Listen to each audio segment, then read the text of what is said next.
Bien, chapitre 3, on va lire le chapitre en entier. C'est pour tout le monde quand même, il y a des poteaux qui gênent.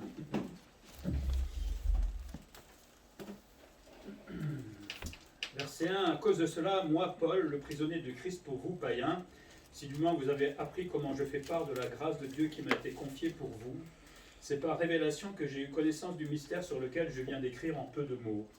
En les lisant, vous pouvez vous représenter l'intelligence que j'ai du mystère de Christ.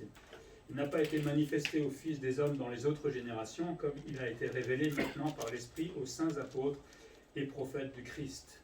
Ce mystère, c'est que les païens sont co-héritiers, forment un même corps et participent à la même promesse en Jésus-Christ par l'Évangile, dont j'ai été fait ministre selon le don de la grâce de Dieu qui m'a été accordée par l'efficacité de sa puissance. À moi qui suis le moindre de tous les saints, cette grâce a été accordée d'annoncer aux païens les richesses incompréhensibles de Christ et de mettre en lumière le moyen de faire connaître le mystère caché de toute éternité en Dieu qui a créé toutes choses. C'est pourquoi les dominations et les autorités dans les lieux célestes connaissent aujourd'hui par l'Église la sagesse infiniment variée de Dieu selon le dessein éternel qu'il a mis à exécution par Jésus-Christ notre Seigneur. En lui, nous avons par la foi, en lui, la liberté de nous approcher de Dieu avec confiance. Aussi, je vous demande de ne pas perdre courage à cause des afflictions que j'endure pour vous. Elles sont votre gloire.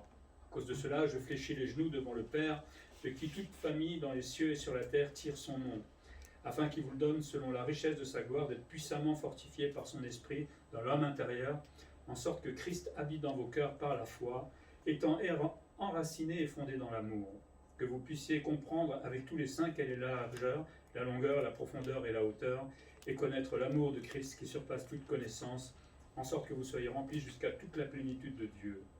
Or à celui qui peut faire, par la puissance qui agit en nous, infiniment au-delà de tout ce que nous demandons ou pensons, à lui soit la gloire dans l'Église et en Jésus-Christ dans toutes les générations, au siècle des siècles. Amen. On a vu jusqu'à présent dans cet épître aux Éphésiens que Paul était en prison à ce moment-là et il écrivait, il encourageait, c'est quand même fou que quelqu'un qui est en prison est en train d'encourager les gens qui sont à l'extérieur en liberté, et particulièrement il encourageait les Éphésiens. On a vu qu'il avait repris un peu la position du chrétien, cette position passée où on était ennemi de Dieu, aujourd'hui on est amis et réconciliés, comme on l'a vu tout à l'heure, et la position présente aujourd'hui en Christ. Et là, Paul, pendant 2 chapitres environ, va évoquer le mystère de l'Église, l'union en fait impensable, on avait vu ça la semaine dernière, entre les Juifs et les païens. On a vu qu'ils étaient opposés, en colère, et il n'y avait rien qui pouvait les unir, puisqu'il y en a qui avait sa religion et l'autre qui ne voulait pas de religion, tout simplement. Mais il rappelle aussi, et là on va le voir un peu aujourd'hui, le prix aussi de l'Église, et la vocation aussi qu'a l'Église vis-à-vis de ce monde, vis-à-vis de soi-même, dans l'Église, mais vis-à-vis aussi du monde.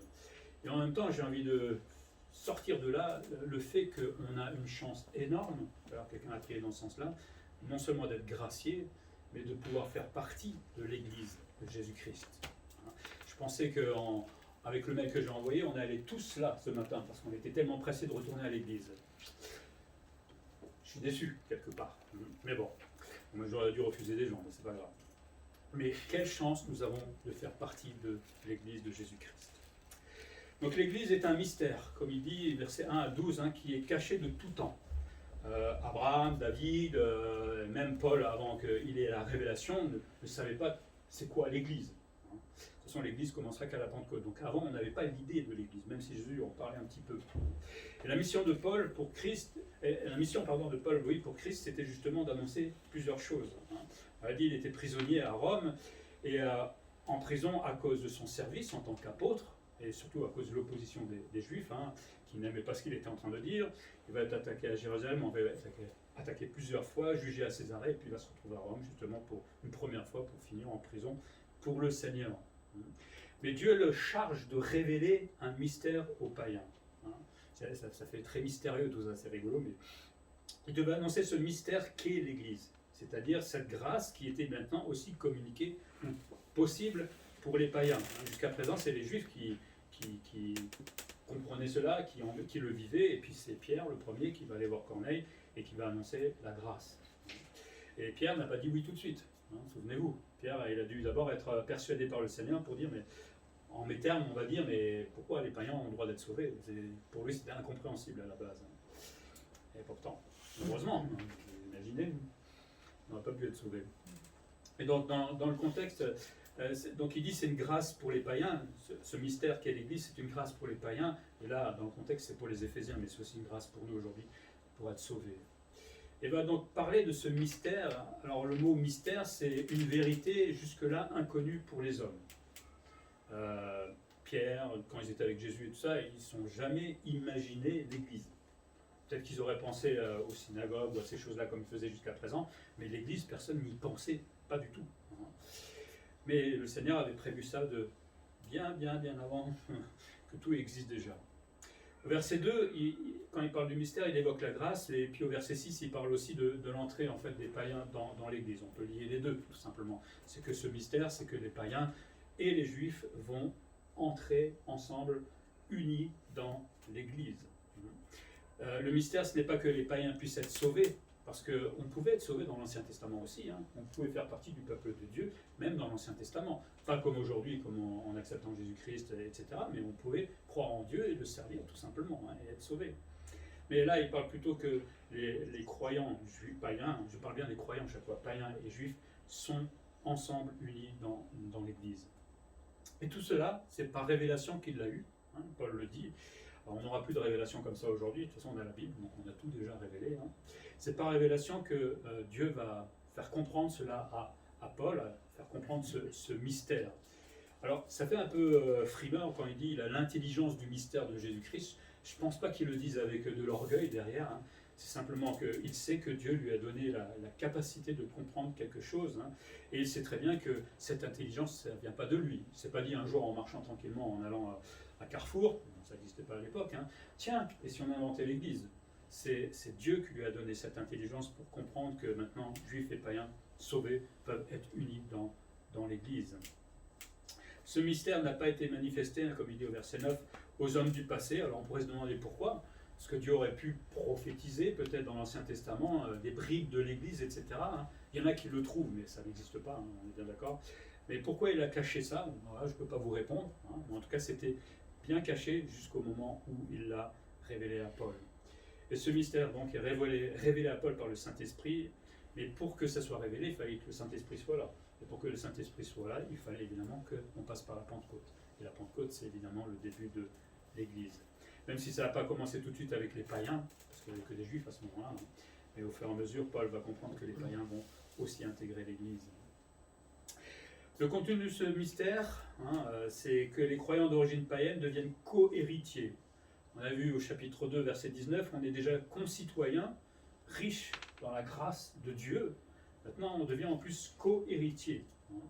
Donc, en tant que païen, quelque part, ce qu'il faut comprendre, c'est qu'on a bénédiction sur bénédiction sur bénédiction de faire partie du peuple de Dieu.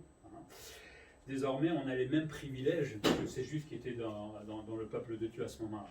Et ça, c'est quelque chose de nouveau peut-être pour le païen qui est entré dans l'Église, qui peut-être se sentait à l'écart par rapport aux Juifs.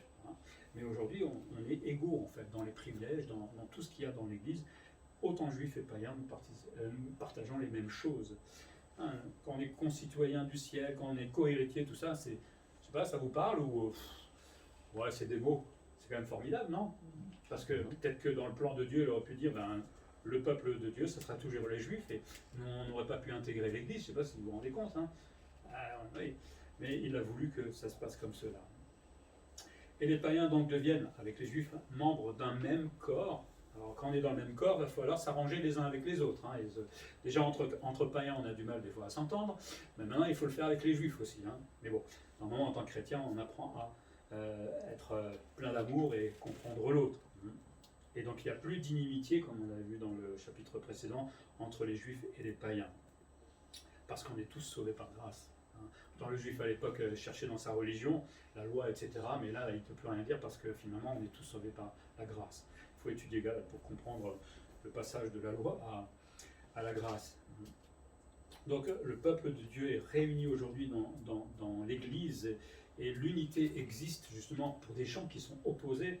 On ne va même pas parler que par rapport aux Juifs et païens, mais on peut, même nous-mêmes, on a peut-être des cultures différentes, etc. Mais à cause de la grâce, on peut s'entendre. C'est formidable, non? C'est pas grâce à nos efforts, c'est pas personnel, c'est parce que le Seigneur nous a sauvés, parce que quand on est sauvé, normalement on devient humble, hein, parce qu'on sait d'où on vient tous, et normalement on se calme par rapport à notre orgueil, et c'est ça qui permet la coexistence et l'unité dans l'Église. Si c'était vrai. C'est pas toujours vrai, hélas. Hein. Les païens deviennent aussi participants de la même promesse, on en avait un petit peu parlé aussi la semaine dernière, de toutes les promesses messianiques, toutes les promesses qui ont été faites à Abraham, aux alliances, etc. Toutes ces choses-là, on y participe, même s'il faut bien comprendre qu'il y a certaines promesses qui restent quand même encore liées aux Juifs. Par exemple, régner avec Christ sur la terre, c'est propre aux Juifs. Hein. L'Église, nous, on est déjà enlevés. On sera peut-être avec eux sur la terre, mais, ou à côté ou au ciel, on ne sait pas exactement. Mais il y a quand même encore des choses comme la terre hein, qui vont habiter. Parce que vous connaissez Israël aujourd'hui, mais imaginez que le vrai Israël qui devait être à l'origine va aller jusqu'en Iran et descendre beaucoup plus bas. C'est énorme en fait, ce qu'ils auraient dû avoir comme pays, mais bon, ils ont désobéi, ils n'ont pas eu. Et pendant le millénium, ils vont avoir en fait toute la partie qui était échue normalement. C'est énorme. Paul est donc ministre, comme il dit, de ce mystère qu'il doit révéler. Le don de la grâce de Dieu lui a été accordé lors de sa conversion à Damas. Hein, vous vous souvenez, c'est là où il a vu Jésus qui lui a dit arrête un peu tes bêtises maintenant, hein, ça c'est dans mes termes à moi, et suis-moi tout simplement.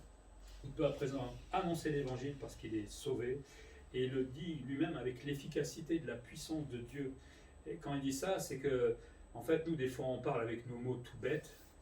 Alors moi j'aimerais bien trouver des fois des superbes phrases pour pouvoir convaincre l'autre en face que Jésus est vivant, qu'il l'aime, etc., et qu'il a besoin d'être sauvé.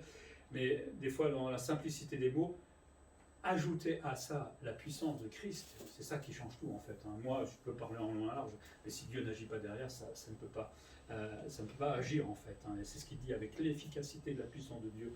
Lui, il annonce l'Évangile. Pourtant, il se définit comme le moindre des saints. Hein. Autant il dit j'ai une révélation, j'ai l'intelligence, et il revient à la réalité en fait. Il dit bien je suis le moindre des chrétiens. Il se souvient qu'il a tué des chrétiens, etc. autrefois. Hein. Donc je pense qu'il était vraiment humble au fond de son cœur. Donc, il n'y a pas de quoi frimer par rapport à la révélation qu'il a eue à ce moment-là. Il le fait en toute humilité, mais il obéit tout simplement à ce que le Seigneur lui demande de révéler ces choses-là. Donc Dieu a dévoilé à Paul son projet prévu de toute éternité. Vous imaginez, la terre n'existait pas, les anges n'existaient pas, rien n'existait encore, et Dieu avait déjà prévu l'Église, les trichies. Bon, je parle de l'Église globalement, mais il avait déjà prévu ça. Il avait prévu le corona. Il avait prévu de nous voir avec des masques. Sans masque, et nous avec des masques, certainement une troisième vague. Enfin bref, tout ça c'était déjà prévu par Dieu. Je ne sais pas si on se rend compte, ça donne un peu le vertige des fois quand on y réfléchit. Hein. C'est fou. Deuxième chose qu'il nous apprend, c'est que l'Église est le témoin de la grâce, hein, versets 6 à 12. Paul devait annoncer le contenu de ce mystère, hein, annoncer les richesses incompréhensibles de Christ. Vous avez tout compris dans l'amour de Dieu pour nous? Des personnes qui disent non, ça veut dire que vous avez tout compris. Bah, moi non. Hein. Tout ce que Jésus a fait pour nous, moi je n'arrive pas à tout comprendre. Hein. Alors Paul est désigné là comme apôtre des païens, on le voit dans Romains 11, 13 aussi. Je vous le dis à vous, païens, en tant qu'apôtre des païens, je glorifie mon ministère. Hein. Au départ, il s'était focalisé vers les Juifs, et à un moment Dieu l'envoie vers les païens, et c'était son travail. Ça ne veut pas dire qu'il n'évangélisait pas les Juifs quand il y en avait, on est bien d'accord, mais c'était focalisé vers les païens. Et doit annoncer justement ces richesses incompréhensibles de la grâce et de la miséricorde de Dieu. Allez voir quelqu'un et dites-lui, alors qu'il est dans son péché, dans la noirceur de ce péché, et vous lui dites, le Seigneur te pardonne. C'est ça, la profondeur et l'incompréhensible grâce que Dieu accorde. Parce qu'en tant qu'homme, nous on le jugerait, celui-là. On est les premiers à juger n'importe qui. Voilà la profondeur de la grâce. Et c'est ce qu'il voulait annoncer. Pour autant, comme nous dit Romains 11, 33-34, hein, ô profondeur de la richesse, de la sagesse et de la science de Dieu, que ses jugements sont insondables et ses voies incompréhensibles, car qui a connu la pensée du Seigneur, ou qui a été son conseiller? Hein. Autant on parle de ces richesses de l'amour, de la grâce, de la miséricorde de Dieu, mais en même temps, comme j'ai dit tout à l'heure, c'est pas compréhensible totalement, dans sa pleine totalité. Il y a encore des parts de mystère. Pourquoi Dieu a fait comme ça, etc. Ça, je ne sais pas tout non plus. Mais c'est pas plus mal, parce qu'un jour, sinon on s'ennuiera dans le ciel, hein, on aura le temps de lui poser des questions. On prendra l'éternité pour ça.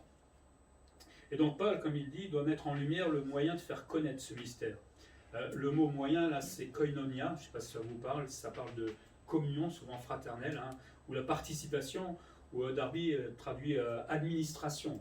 Il devait en fait, c'est-à-dire il devait annoncer la façon dont Dieu réalise le plan secret, hein, donc l'Église, le fait qu'il va choisir des hommes, enfin, parce qu'ils vont se convertir aussi, évidemment, et les réunir ensemble pour former l'Église, et ensuite l'administrer, hein, comment elle va vivre, etc. Et donc Paul devait annoncer toutes ces choses-là. Il devait le montrer publiquement, montrer que Dieu voulait unir les rachetés dans l'Église. Hein. C'était dans son évangélisation, il faisait comprendre toutes ces choses-là. Mais il devait aussi faire comprendre l'idée de l'Église qui était cachée par Dieu, hein, et elle n'existait pas avant. C'est quelque chose de complètement nouveau, même pour les chrétiens au départ, j'ai envie de dire, hein, qui au fur et à mesure ont dû apprendre, parce que c'était que des juifs à la base, ils ont dû apprendre de passer de la loi à la grâce. Et ça devait être un sacré boulot, déjà même pour Paul lui-même. Hein. J'imagine les 3 jours où il était en train de réfléchir, hein, quand il a été arrêté par le Seigneur, dans toute la théologie juive qu'il avait, devoir passer à la théologie de la grâce. Lui, il nous faut une vie pour comprendre ces choses-là. Lui, en 3 jours, il a dû comprendre. Bon, je pense qu'au fur et à mesure, parce qu'il est parti ensuite pendant un certain temps avec le Seigneur, mais il a dû avoir une reconstruction dans sa tête par rapport à toutes ces choses-là. Nous-mêmes, hein, on vient du monde, on vient peut-être d'une religion, ou du secte, on ne sait jamais. On a besoin d'être transformé, renouvelé dans notre intelligence, hein, le dit aussi Paul. Parce que, oui, on ne comprend pas forcément tout ce que Dieu veut tout de suite non plus. Et il parle aussi que l'Église a un témoignage. Hein, L'Église aujourd'hui se doit de communiquer la sagesse infiniment variée de Dieu. Dans la langue grecque classique, l'adjectif infiniment varié, c'est un mot en fait, fait allusion à la beauté d'un motif brodé ou à la variété de couleurs de fleurs. C'est un peu pour dire, regardez dans l'Église la variété de gens, juifs, païens, mais peut-être même de culture et tout ça, toutes ces choses-là sont intégrées dans l'Église, et nous, on doit annoncer justement cette sagesse infiniment variée de Dieu à quiconque veut bien évidemment l'entendre. Et donc l'Église devient le moyen de communiquer cette sagesse tout simplement à ceux qui sont perdus aujourd'hui.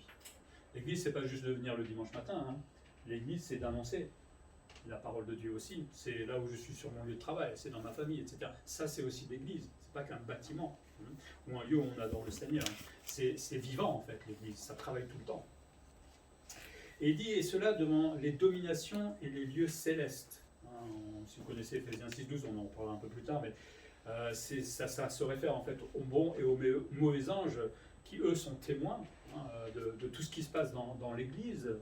Et ces dominations voient en fait tous les jours l'Église. Hein, et voilà, là, dans le contexte, elles reconnaissent l'union des Juifs et des païens. J'imagine que Satan a tout fait pour séparer au maximum, pour que les uns se battent contre les autres, et ils continuent de le faire aujourd'hui d'une certaine manière. Mais là, ils sont maintenant spectateurs de cette Église qui permet que des gens complètement différents puissent être unis. Ça doit l'énerver, le diable, des fois, de savoir que finalement, nous qui étions opposés, nous pouvons travailler ensemble dans un seul corps. En même temps, ça nous dit que le diable regarde tout ce qui se passe, et dans la mesure où il peut tout casser, il va le casser aussi. Hein. Ça dépend. C'est pas parce qu'on est dans l'Église unie que le Seigneur le permet. On a aussi notre part à faire, hein, parce que se désunir, c'est très vite fait. Hein. En 2-3 clics, il n'y a plus d'Église. Hein. C'est à nous de conserver aussi cette unité avec de l'amour et avec beaucoup d'humilité. Ainsi, Dieu accomplit ses desseins éternels au travers de l'Église, et il les met, comme il dit Paul, à exécution par la venue de Jésus-Christ. Avant que l'Église puisse exister, il fallait évidemment qu'il y ait cette croix sanglante où Jésus va donner sa vie pour que nous puissions être sauvés, rachetés, et ensuite, une fois qu'il est remonté au ciel, offrir le Saint-Esprit et permettre l'Église. Et là, j'ai envie de dire, quand on réfléchit, c'est dommage qu'on n'ait pas la croix juste là pour bien réfléchir, voir Jésus en train d'agoniser, souffrir, simplement à cause de mon péché. Mais aussi pas seulement à cause de mon péché, parce que derrière, il avait le projet de l'Église. Et j'ai l'impression que des fois, on pense qu'au salut, mais on ne pense pas à l'Église. La preuve, on n'est pas nombreux aujourd'hui, et j'ai l'impression que ce n'est pas important dans la vie des gens. Et ça, c'est bien triste. Moi, j'aimerais qu'on chérisse notre Église, sauf si on ne peut pas, on est bien d'accord, hein, mais qu'on la chérisse profondément, parce que ça a coûté très cher à quelqu'un. Hein. Et quand je dis « Ah, je suis fatigué aujourd'hui, je ne vais pas à l'église », allez voir la croix, là. Si Jésus avait dit la même chose, « Je suis fatigué aujourd'hui, je ne vais pas aller me faire clouer ». Vous imaginez où on serait aujourd'hui, hein. C'est la même chose. Je sais qu'on est fatigué, je suis crevé aujourd'hui, je suis là quand même, d'accord? Mais on doit chérir notre Église, et surtout au bout d'un mois, je trouve ça quand même triste quelque part. Je ne parle pas pour vous, je parle pour ceux qui ne sont pas là ce matin. Hein. Il y a un sacrifice immense derrière, et je crois qu'il faut vraiment prendre ça au sérieux. Et Paul dit, car par la foi en lui, c'est-à-dire on a aujourd'hui la liberté, le mot grec parle le courage et l'audace, j'aime bien le mot audace, on a le courage et l'audace aujourd'hui de s'adresser à Dieu. C'est pas moi qui viens les mains dans les poches pour aller voir Dieu, mais simplement au travers de Jésus-Christ, j'ai l'audace de pouvoir m'approcher de Dieu. Vous vous souvenez, on était pécheurs, incapables d'approcher de Dieu. Si vous approchez, vous brûliez. Mais là, on a l'audace aujourd'hui de pouvoir grâce à Christ évidemment, de nous adresser à Dieu, au travers de la prière évidemment. Et il dit aussi, car par Jésus-Christ, nous avons le droit d'approcher de Dieu. Et il le dit avec confiance. Formidable, hein? Avant, en tant qu'ennemi de Dieu, bon, je ne cherchais pas à approcher de Dieu, ça c'est clair. Hein? Mais on pourrait peut-être craindre à cause de notre péché aujourd'hui. Mais aujourd'hui, je peux m'approcher avec confiance, pas grâce à moi, mais grâce à Jésus-Christ. Et en plus, quand on sait que le Père nous aime profondément, alors ça nous donne envie de courir, hein, c'est même plus de nous approcher, c'est de galoper jusqu'au Seigneur. Dieu a créé donc l'Église avec un objectif, c'est pas simplement de nous réunir, mais aussi qu'elle propage la bonne nouvelle de la grâce qui est possible en Jésus-Christ. Et là, Noël arrive, c'est une bonne occasion. Hein. On parlait de passerelle tout à l'heure, là c'est des ponts, hein, c'est des viaducs qu'on a maintenant. Mais bon, c'est pas toujours simple d'en parler, évidemment. Et puis troisième chose, l'Église doit croître avec la puissance de Dieu, versets 13 à 21. Paul va prier pour les Éphésiens, mais avec des objectifs. D'abord, il leur demande de ne pas perdre courage à cause de son emprisonnement. C'est vrai qu'il leur a annoncé l'évangile et là il se retourne en prison, ça peut être décourageant pour les chrétiens, mais au contraire, non. Ils doivent faire l'inverse en fait. Parce que Paul, en annonçant la bonne nouvelle, lui il s'était attiré les foudres des Juifs, etc. et finit en prison, mais là il dit en fait, c'est leur gloire en fait, que Paul soit en prison. C'est la preuve que son ministère est fonctionnel, marche. Hein. C'est la preuve qu'il y a des païens qui se sont convertis. Donc c'est toute votre gloire. Le fait que l'église d'Éphèse existe, c'est toute votre gloire. Et ça doit être sa gloire aussi à lui. Alors ne pleurez pas sur moi, hein, mais soyez heureux de voir l'église qui grandit tout simplement. Et d'une certaine manière, il dit aussi, il ne faut pas faire souffrir, hein, parce que Dieu a des fois des buts pour l'église ou pour construire l'église, et parfois ça passe par des moments difficiles. Je pense à certains pays aujourd'hui, hein, dans le monde, mais le but c'est d'arriver à l'église. Et oui, c'est difficile des fois, il faut accepter ces difficultés et pas baisser les bras chaque fois qu'il y a un petit obstacle ou je ne sais pas quoi, comme le Covid, par exemple. Il dit qu'ils doivent être fortifiés, versets 16 à 17, hein, fortifiés par le Saint-Esprit dans l'homme intérieur.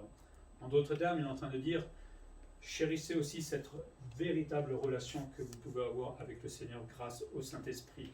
Prenez le temps de la chérir. Ne vous lassez pas d'avoir une relation avec le Seigneur. La richesse de sa gloire rend possible cette relation. Et quand on a une vraie relation, et comme Paul est en train de le vivre, en fait, toute opposition peut être surmontée. Quand j'ai une vraie relation avec le Seigneur, il peut m'arriver n'importe quoi, je peux avancer. Et c'est ce que Paul est en train de démontrer. Lui, il est en prison. C'est lui qui encourage tout le monde, alors c'est plutôt lui qui devrait être encouragé, parce que justement il a une qualité de relation avec le Seigneur qui est authentique, et c'est ça qui l'aide à avancer. Ainsi Jésus habite dans leur cœur par la foi, comme il dit, il y a une vraie relation, et cette vraie relation donne en fait des forces. Et c'est pas pour rien qu'on dit, lisez votre Bible, priez, venez à l'église, etc., parce que tout ça, ça crée la relation avec Dieu. Alors évidemment, il faut le faire soi-même avec le Seigneur tous les jours, mais c'est ce qui me donne aussi la force d'avancer, et face à toutes les épreuves, pas grave, j'avance, même si ça fait mal des fois, mais j'avance. Versets 17 à 19, il dit qu'ils apprennent à s'aimer, il dit à être enracinés et fondés dans l'amour. Il ne dit pas aimez-vous un petit peu, tranquillement, gentiment, quand vous avez un peu le temps. Enracinés et fondés, profonds, dans l'amour, entre des frères et des sœurs qui sont graciés. Graciés qui nous rappellent qu'on était tous sur le même point, qu'on devait tous mourir. Maintenant on est graciés, il n'y a pas un qui est au-dessus de l'autre, on est tous sur le même niveau. Nous qui étions ennemis de Christ, non, on est aujourd'hui graciés. Et de comprendre avec l'Église la profondeur qui nous surpasse, évidemment, de l'amour de Jésus-Christ. Déjà, c'est de méditer l'amour de Dieu pour nous, de Jésus-Christ. Parce que souvent on dit Dieu même, du machin, mais quand on essaie d'aller en profondeur, ça devient compliqué des fois, parce qu'on ne comprend pas tout, mais c'est immense en fait, c'est magnifique. Et il faut prendre le temps de peut-être de méditer là-dessus et ensuite de mettre en pratique. Et dit tout cela pour être rempli de la plénitude de Dieu, de Dieu, c'est-à-dire des richesses spirituelles de Dieu. Si je n'aime pas l'autre, je ne connaîtrai jamais ce qu'est réellement, authentiquement la vie chrétienne et la relation avec Dieu. Dans 1 Jean, il dit que si tu n'aimes pas ton frère, tu n'aimes pas Dieu non plus. Évidemment. Mais si je m'enracine dans l'amour, que j'essaie d'apprendre d'aimer mon prochain et mes frères et sœurs dans l'Église, alors je vais commencer à connaître aussi des richesses spirituelles qui viennent de Dieu et ça m'épanouit forcément. Quand vous détestez quelqu'un, on est mal. Quand vous aimez les autres, on est bien, tout simplement. Même s'il m'embête des fois. Je fais une remarque simplement parce que je l'avais déjà fait pour le chapitre 2. Là encore, Paul parle de la Trinité, le travail de la Trinité qui est évoqué. Demande au Père de fortifier par son Saint-Esprit les croyants pour que Jésus habite en eux. C'est intéressant de voir les trois qui travaillent, chacun avec leur rôle, mais les trois travaillent dans la construction de l'Église et aussi dans notre relation avec Dieu. Et puis Paul montre justement que tout cela c'est possible parce que s'il prie, il s'attend à ce que Dieu exauce aussi et il va dire que Dieu peut tout faire par sa puissance qui agit en nous. Et va même plus loin, Dieu agit au-delà de ce que nous pensons. Moi, je sais pas, moi, j'arrive pas à avoir tout le plan de Dieu pour ma vie déjà, personnellement, mais alors pour l'Église, on va encore moins. Mais Dieu agit au-delà même de ce que nous faisons, pensons, imaginons, etc. Il s'est peut-être passé une tonne de choses que on a évité cette semaine. Le petit virus qui était là juste devant moi, il est peut-être passé là. Je ne sais pas. C'est inimaginable peut-être, mais c'est cette puissance que Paul veut mettre en avant. C'est que, ok, vous êtes différents, vous êtes réunis dans l'Église, vous allez devoir être unis, apprendre à vous fortifier, apprendre à vous aimer, mais c'est possible, parce que Dieu va nous aider, justement. C'est une puissance qui agit au-delà de notre imagination. Pourquoi? Parce que c'est possible pour le Créateur. Dieu a fait ce monde par la parole, il a dit, et ça s'est fait. J'ai essayé de dire quelque chose, et c'est fait quoi après? Monde soit. Il n'y a rien. Nous, on n'est pas efficace dans ce sens-là. Mais si Dieu, par sa simple parole, peut faire cela, on peut imaginer la puissance, soit 1 milliard, je ne sais pas combien il faudrait le dire, mais Dieu peut le faire. Alors, ça dépend aussi de notre comportement, on est bien d'accord, parce que Dieu ne nous force pas non plus à agir correctement. Il nous reprend parfois. Mais une puissance qui agit au-delà de notre imagination. Et qui aurait pu imaginer que ce soit autant les hommes ou les anges qu'à un moment, là il faut se placer dans le contexte avant l'Église, qui aurait pu imaginer que ces juifs et ces païens, que tout opposé, puissent un jour être frères et sœurs dans l'Église? Personne. Personne, sinon Dieu dans son plan. Ainsi, il termine comme cela avec une doxologie, c'est quand il rend gloire en fait tout simplement à Dieu. Il veut que cette Église rende gloire à Dieu, comme Dieu a rendu possible l'Église et que sa puissance permet de nous aimer les uns les autres. Et bien aujourd'hui, l'Église doit tout simplement rendre gloire à Dieu. Alors, on ne rend pas gloire à Dieu que le dimanche matin, on peut rendre gloire quand on est chez soi, au travers de notre méditation personnelle, on peut rendre gloire dans toutes les situations, parce que l'Église, ce n'est pas un lieu, c'est nous, c'est les personnes. S'il n'y a pas de bâtiment, il y a toujours l'Église d'Étrichy, heureusement.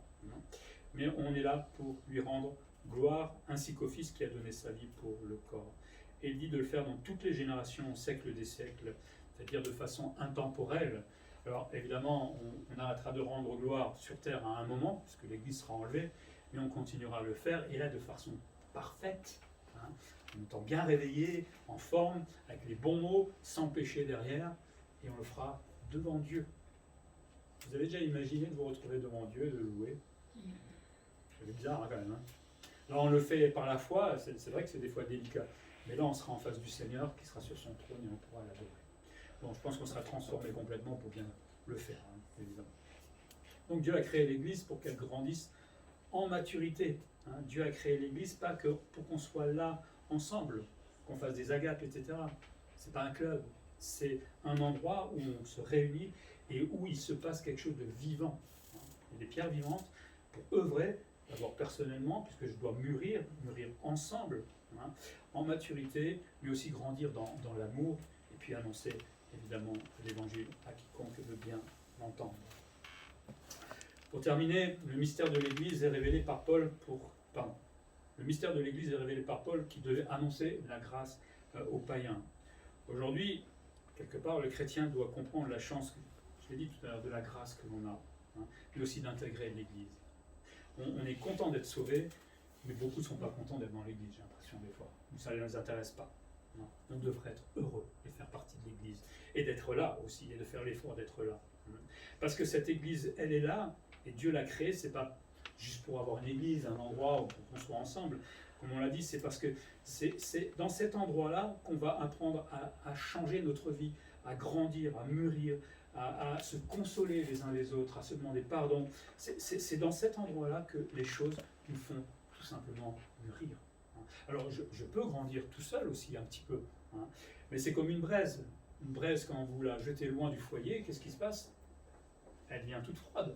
C'est la même chose pour un chrétien. Quand il est loin de l'Église, ou souvent loin de l'Église, il devient tout froid. Et c'est bien dommage. Ici, dans l'Église, il fait chaud déjà. Mais on est choyé, on est aimé, et on se dispute des fois, c'est pas la fin du monde. On se demande pardon et on repart. Et c'est ce qui nous fait tout simplement grandir dans notre foi. Donc oui, mon Église d'Étrichy doit être choyée, doit être fréquentée, parce qu'elle a coûté si cher à mon Sauveur, Jésus-Christ. Et à nous de profiter au maximum de ce qu'elle peut nous apporter.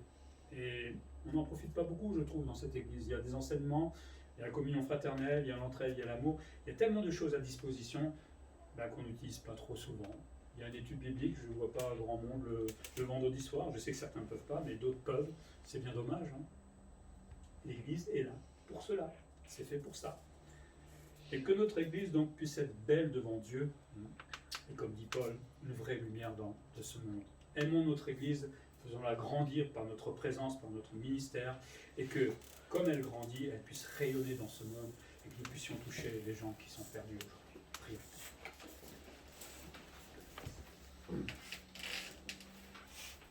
Seigneur, merci pour cette révélation que tu as faite à Paul, de nous rappeler cette union entre les Juifs et les païens. Ça ne nous parle peut-être pas aujourd'hui, c'est peut-être plus fort à l'époque pour mieux comprendre, mais en tout cas, tu nous montres que tu sais unir des gens complètement différents, avec des cultures différentes, avec des caractères différents, mais tu sais les unir par ta grâce, Seigneur, en Jésus-Christ. Merci de pouvoir vivre cela, parce que le monde est incapable de le vivre, mais nous pouvons grâce à toi, Seigneur. Oui, nous sommes différents, oui, nous allons parfois nous disputer, mais tu permets aussi la réconciliation, tu permets de nous pardonner, et tu permets de vivre ensemble. Et je pense que chacun d'entre nous, nous avons besoin d'apprendre à grandir avec toi, dans l'Église justement, et c'est en grandissant que forcément les choses vont aller de mieux en mieux, que notre amour les uns pour les autres va être pur et beau, Seigneur. Apprends-nous, comme je l'ai dit, à aimer notre Église, pas de loin, mais à l'intérieur, à la choyer, à en prendre soin, à participer, à profiter de ce qu'elle peut m'apporter, tout simplement. Et Seigneur, pour cette période de Noël, encore une fois, donne-nous des occasions d'annoncer la grâce, d'annoncer ton amour pour les gens qui sont perdus, que tu nous donnes des passerelles pour cela, et nous puissions aussi rappeler la vraie signification de Noël. Que ton nom soit glorifié, Seigneur, et merci pour ce mystère qui a été caché, mais pleinement révélé aujourd'hui en Jésus-Christ. Amen. Amen.